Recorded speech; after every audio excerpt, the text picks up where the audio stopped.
안녕하세요. 아이언입니다. 오늘은 현재 청약이 진행 중인 LS 머트리얼즈의 기업 분석과 수혜측 결과를 알아보도록 하겠습니다.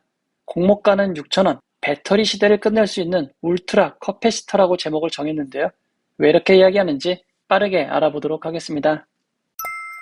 먼저 회사 소개입니다. LS 머트리얼즈의 품목별 매출 내역을 살펴보시면 LS 머트리얼즈뿐만 아니라 LS 알스코도 나와 있습니다. 이 두 회사는 어떤 관계이기에 매출 내역이 함께 보이는 걸까요? 먼저 LS에 대해서 알아보도록 하겠습니다. LG그룹은 구인의 LG 창업회장과 허만정 GS 창업회장이 현재 LG화학인 라키화학공업사를 창립하며 동업을 시작하였습니다. 그리고 2003년 구태회, 구평회, 구두회, 구인의 LG 창업회장의 동생분들이 LG전선그룹으로 그룹을 분리하였고 2005년 LS로 이름을 변경하였습니다. 작년 말 기준 LS그룹은 7개의 상장회사와 114개의 비상장회사를 합쳐 총 121개의 회사를 거느린 대형 그룹입니다. 올해 자산 기준 대기업 순위를 살펴보면 LS그룹은 16위로 카카오와 두산의 4위입니다. LS전선은 2008년 회사를 분할하였습니다. 투자 사업 부분을 LS로 분할하여 지주회사 체제를 갖춘 것입니다. 또한 LS전선에서 기계 부품 분야를 LS 엠트론으로 분할하였습니다. 즉, 이 분할로 LS는 LS전선의 지분 92%, LS 엠트론의 지분 100%를 보유한 지주회사가 되었습니다. 그리고 2021년 1월 1일 LS 엠트론에서 울트라 캐피시터 사업 부분을 물적 분할하여 LS 머트리얼즈를 신설하였습니다. 그리고 2021년 2월 22일 LS 엠트론이 100% 보유했던 LS 머트리얼즈의 지분을 LS전선에 매각하였습니다. 그 결과 LS 머트리얼즈는 LS전선이 지분 100%를 보유한 회사가 되었습니다. LS전선의 LS 머트리얼즈 인수 금액은 70억 원밖에 되지 않습니다. 추가적으로 LS 알스코에 대해서 알아보도록 하겠습니다. 외장재 사업을 하던 LS 빌드위는 LG전선이 100% 보유한 회사입니다. 2017년 LS전선의 전력 시공 사업을 추가로 편입하였습니다. 그리고 2018년 9월 LS전선의 알루미늄 사업 부분과 LS 빌드윈의 경관제 사업 부분을 모아 LS 알스코를 설립하였습니다. LS 알스코는 알루미늄을 가공한 제품과 건설업에서 사용되는 시설물, 구조물을 생산하는 회사가 되었습니다. 주요 제품으로는 국내 H사에 납품하는 내연기관 자동차, 전기차용 부품을 납품하고 있습니다. LS 알스코는 LS 전선이 보유 중인 회사였지만 LS 알스코의 주식 전량을 LS 머트리얼즈에 출자를 하였습니다. 그 결과 다음과 같은 최종 지분 구조를 갖추게 됩니다. LS 알스코는 LS 머트리얼즈가 100% 지분을 보유한 자회사가 되었고 LS 머트리얼즈는 LS전선이 50%를 보유한 자회사입니다. 그리고 LS는 LS전선의 92% 지분을 가지고 있습니다. 즉 LS 알스코는 LS 머트리얼즈의 100% 자회사이기에 품목별 매출 내역이 함께 보여졌던 것입니다. LS 머트리얼즈의 매출은 울트라 커패시터에서 대부분 발생하고 있습니다. 커패시터라는 말이 매우 생소하게 들리실 텐데 우리는 커패시터란 단어보단 흔히 콘덴서라고 부르고 있습니다. 매우 다양한 모양으로 생긴 커패시터는 전기를 보관하는 역할을 합니다. 커패시터의 역할을 살펴보면 가정용 전기인 교류 AC를 전자제품들이 주로 사용하는 직류 DC로 변환하는 과정을 살펴보시면 쉽게 알 수 있습니다. 트랜스가 전압을 낮춰주는 역할을 한다면 직류처럼 안전된 전압 공급을 위해 사용되는 것이 바로 콘덴서입니다. 콘덴서, 즉 커패시터는 이처럼 안정적인 전압을 공급하기 위한 역할로 사용이 되고 일시적으로 전압이 낮아질 경우 저장된 전기를 방출하여 끊김없이 전기를 공급하는 역할도 합니다. 교류를 직류로 바꿔주고 원하는 전압으로 낮춰주는 장비를 살펴보시면 노란색의 트랜스보다 더 많이 있는 것이 바로 커패시터, 콘덴서입니다. 커패시터는 거의 모든 전자제품에 다 사용이 되고 있습니다. 특히 대형 제품이 개발되고 차량의 전원 및 보조 전원으로 사용이 되고 있습니다. 그렇다면 울트라 커패시터란 무엇일까요? 기존 커패시터보다 훨씬 더 큰 용량을 지닌 제품으로 울트라 커패시터 혹은 슈퍼 커패시터라고 부르고 있습니다. 커패시터의 역할이 전기를 보관하고 필요할 때 꺼내서 사용한다는 점에서 슈퍼 커패시터와 배터리는 동일한 역할을 하고 있습니다. 그렇다면 이 둘의 차이는 무엇일까요? 가장 많이 사용되고 있는 리튬 이온 전지와 울트라 커패시터의 특성을 비교해보면 울트라 커패시터는 충방전 시간이 매우 짧고 수명이 반영구적입니다. 게다가 효율, 평균 사용 기간이 압도적으로 긴 장점이 있습니다. 장점만 있어 보이는 캐패시터이지만 매우 큰 단점이 있습니다. 바로 배터리에 비해 에너지 밀도가 매우 낮은 단점이 있습니다. 에너지 밀도는 높을수록 같은 무게당 더 많은 에너지를 보유할 수 있습니다. 최근 2차 전지는 우리나라가 주축이 되는 NMC 배터리와 중국이 주축이 된 LFP 배터리가 있습니다. NMC 배터리가 LFP 배터리보다 에너지 밀도가 약 25% 이상 높습니다. 그 결과 같은 무게라면 NMC 배터리가 25%더 용량이 크고 같은 용량이라면 무게를 20% 이상 줄일 수 있어 연비가 높아지게 됩니다. 울트라 커패시터의 에너지 밀도는 에너지 밀도가 낮다고 하는 LFP 배터리에 비해서도 너무나도 낮은 수준입니다. 당장은 에너지 밀도가 너무 낮기에 리튬 이온 전지를 대체하지는 못할 것 같습니다. 다만 단점을 보완하기 위한 연구가 활발하게 진행이 되고 있습니다. 아예 리튬 이온을 사용한 커패시터도 있습니다. 작년 스위스 회사가 배터리 대신 울트라 커패시터를 이용한 전기차를 시도하였습니다. 충전이 빠른 커패시티의 장점상 전기차의 충전에는 72초밖에 걸리지 않았지만 여전히 에너지 밀도가 LFP 배터리에 비해서도 매우 낮은 수준입니다. LS 머티리얼즈도 리튬이온 커패시터를 개발하고 있습니다. 현재 중용량 제품을 개발 완료한 상황이고 2025년까지 대용량 제품의 개발 완료를 목표로 하고 있습니다. 지속적으로 해당 기술이 발전하게 된다면 리튬이온 배터리가 독식하고 있는 전기차 시장을 일부 대체할 수도 있을 것 같습니다.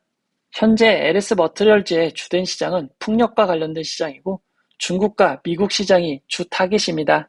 LS 머티리얼즈의 지역별 매출 내역을 살펴보면 국내 내수 비중은 21.6%밖에 되지 않습니다. 유럽과 북미 그리고 중국의 비중이 높았었기에 국가들 간의 관계, 국제정세에 따라 매출에 영향을 받을 수 있습니다. 울트라 커패시터를 제조하는 회사는 매우 많습니다. 전 세계 81곳이나 있고 우리나라에도 직접적으로 경쟁하는 회사들이 있습니다.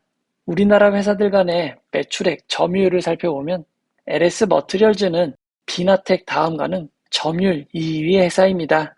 LS 머티리얼즈의 수익성 지표를 살펴보면 울트라 커패시터 부분과 알루미늄 부분 모두 순이익을 내고 있고 영업이익률 10%대를 기록하고 있습니다. 다만 3분기인 것을 고려해도 작년보다 매출이 조금 줄어든 것 같습니다. 이어서 공모자금 사용 내역을 알아보도록 하겠습니다. LS 머티리얼즈는 공모로 모은 자금을 대부분 시설 자금으로 사용할 예정입니다. 2026년까지 생산량 증대를 위한 설비 확장에 사용할 예정입니다. 연구 개발 자금은 리튬이온 커패시터를 개발하고 하이브리드 ESS 연계 전기차 충전 시스템 기술 개발에 사용이 됩니다. 탑업인 출자증권 취득자금 90억 원은 전기차 부품 사업 신규 진출을 위한 오스트리아 회사와의 합작법인 유상증자에 참여하는 데 사용이 됩니다. 전기차 관련 부품은 배터리와 직접적 관련이 있는 요소는 아니고 알루미늄을 이용한 외부 부품 사업입니다. 이어서 공모가 산정 내역을 알아보도록 하겠습니다. LS 머티리얼즈의 공모가 산정을 위해 선정된 최종 유사 회사는 비나텍, 사마전기, 남선알미늄, 알루코, 세아메카닉스 5개 회사입니다.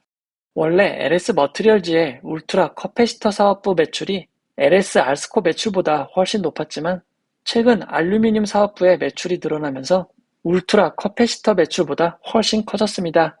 이런 점을 반영하여 울트라 커패시터 사업을 하는 사마전기 비나텍과 알루미늄 관련 사업을 하는 알루코, 남선알미늄, 세아메카닉스 5개 회사를 비교회사로 선정한 것입니다. 비나텍은 고점에 비해 조금 하락한 상황이고 퍼가 무려 162.85나 됩니다. 사마전기도 고점에 비해선 주가가 많이 내려왔고 퍼는 16.39로 비나텍에 비하면 훨씬 낮은 상황입니다. 남선알루미늄도 고점에 비해선 상당히 하락한 상황이고 퍼는 35.87입니다. 알루코도 고점에 비해서 조정이 된 상황이고 펀은 16.75입니다. 세하 메카닉스도 고점에 비해서 많이 하락한 상황이고 펀은 28.77입니다. 앞에서는 순이익을 기반한 퍼로 소개했지만 LS 머티리얼즈의 가치 산정에는 순이익을 사용한 퍼 대신 에비타를 사용하였습니다. LS 머티리얼즈는 설비 투자를 지속적으로 하고 있고 울트라 커피시터 및 알루미늄 사업은 감가상각비 비중이 큰 산업이기에 순이익 대신 이자, 세금, 감가상각비들을 제외하기 전의 이익인 에비타를 사용하였다고 밝히고 있습니다. 5개 비교 기업의 기업 가치를 에비타로 나눈 거래 배수는 19.84로 계산되었습니다.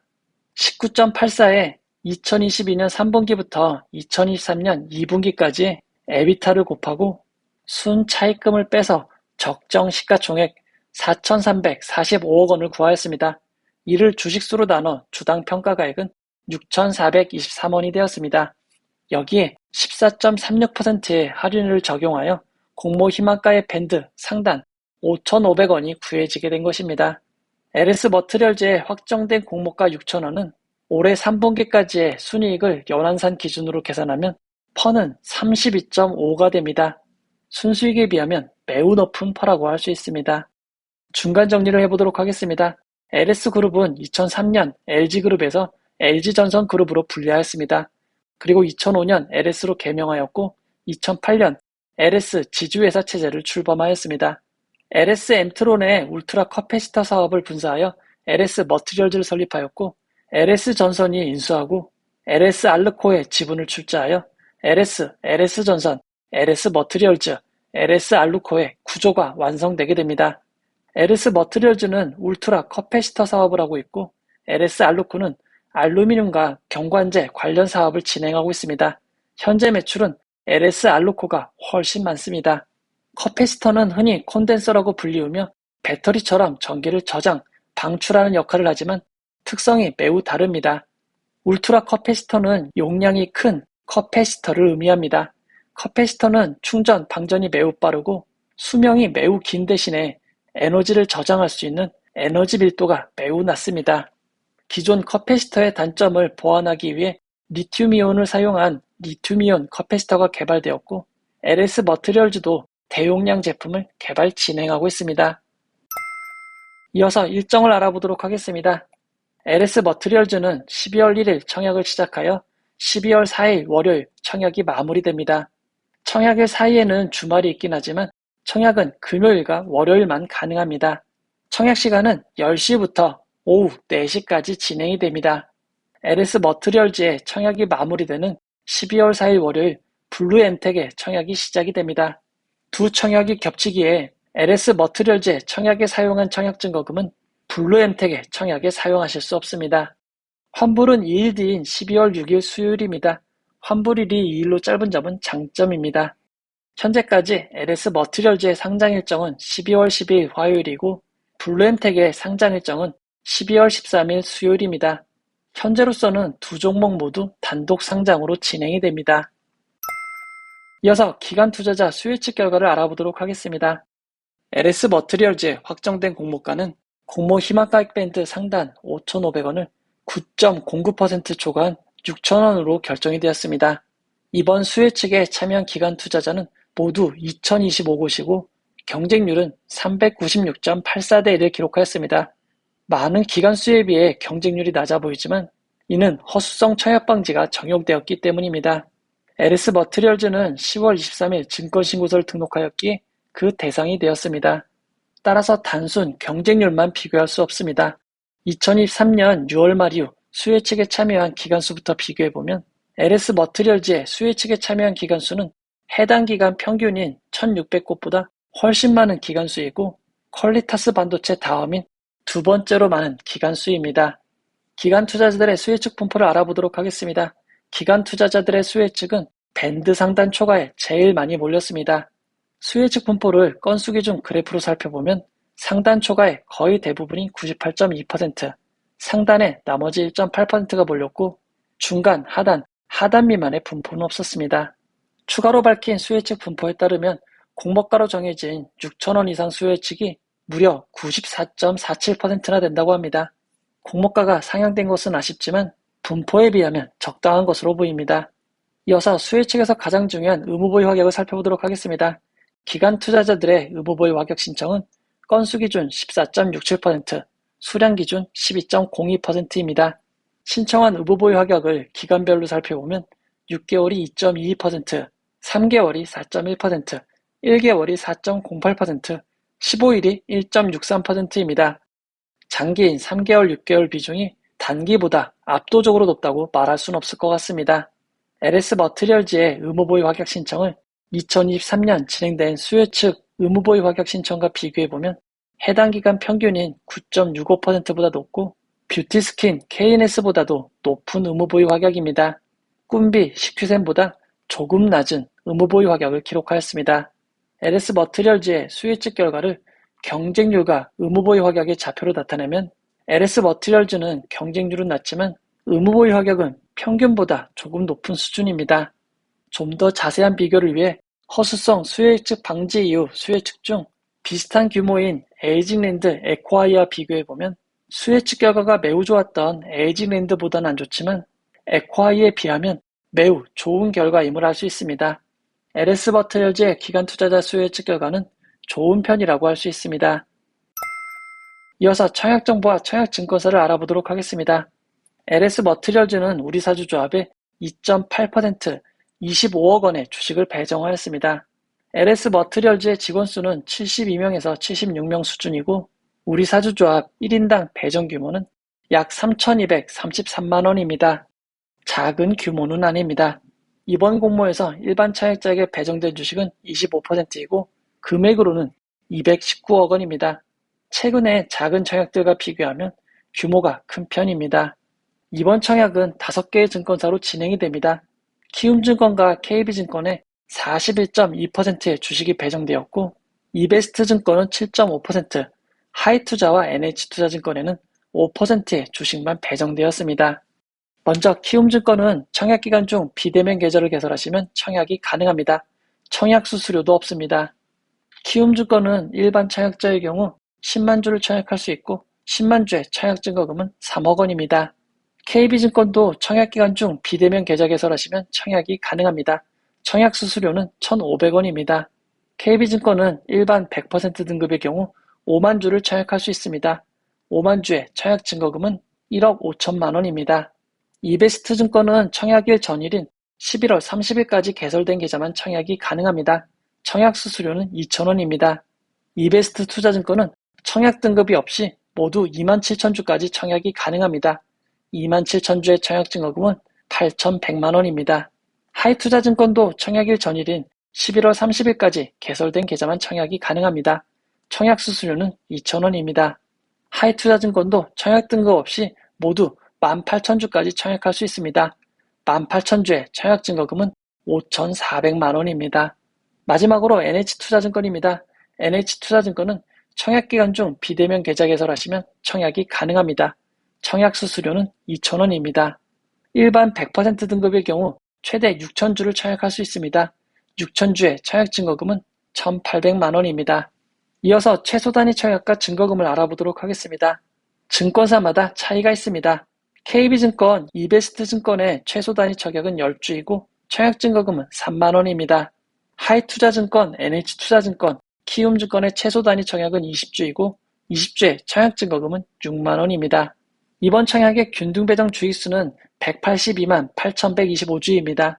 최근 청약 상황을 확인해보면 인기 있는 청약은 30만 명 이상이 몰리고 있습니다. 하지만 1일차가 이미 진행된 LS 머티리얼즈의 1일차 청약자 수가 이미 20만 명을 돌파하였습니다. 약 52만 명의 최종 청약자를 기록했던 신성 ST의 1일차 청약자가 약 15만 명인 것을 고려할 때 LS 머티리얼즈의 예상 최종 청약자 수는 신성 ST보다 높은 65만 명에서 80만 명이 될 것으로 보입니다. 예상 균등 배정 지수는 2.23주에서 2.8주가 될 것으로 보입니다. 이번 청약의 비례 배정 규모는 약 110억 원입니다. 신성 ST 수준인 약 12조 원의 청약 증거금이 몰리면 2241대 1의 경쟁률을 기록하게 됩니다. 에이징랜드보다는 많은 약 10조 원의 청약 증거금이 몰린다면 1823대 1의 경쟁률을 기록하게 됩니다. 예상 청약 결과를 종합해 보도록 하겠습니다. 균등은 2주에서 3주, 비례는 약 2200대 1, 청약 증거금 660만 원의 한 주가 될 가능성이 높습니다. 5개의 증권사로 진행되는 청약이긴 하지만 막판에 경쟁률과 균등배정 주의수가 비슷해질 가능성이 높습니다. 그럼에도 KB보다는 키움이, NH투자증권보다는 이베스트와 하이투자증권이 유리할 것으로 보입니다. 이어서 상장일 유통물량을 알아보도록 하겠습니다. LS 머티리얼즈는 공모가 6천원 기준 상장 시가총액이 4,059억 원입니다. 규모가 조금 큰 회사입니다.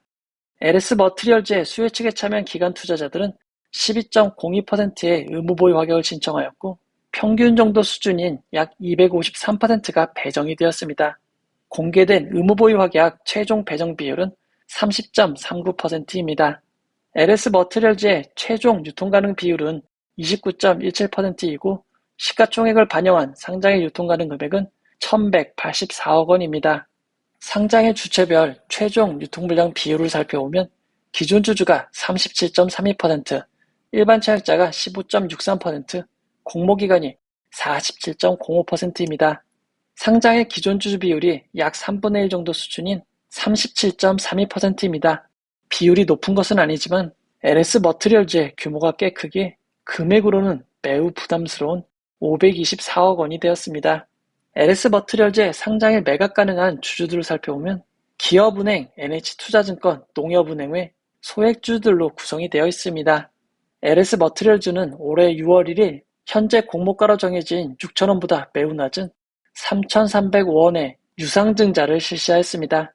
이 점을 감안할 때 기존 주주들의 단가가 공모가보다 매우 낮은 것을 알 수 있습니다. LS 머티리얼즈 임직원에게 부여된 스톡옵션 주식 매수 선택권은 없습니다.